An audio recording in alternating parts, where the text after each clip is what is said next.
Do you and your husband or wife find you keep having the same fight over and over? Like the Apostle Paul, do you keep doing what you don't want to do and you can't seem to do what you want to do? Does being able to change this cause you to feel helpless and maybe even question your salvation?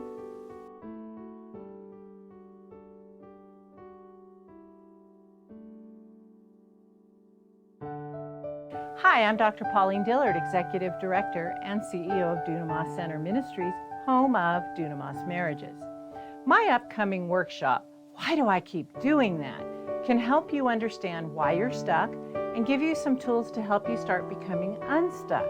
To learn more about this important 2-hour workshop and to register, use the QR code or follow the link to the website.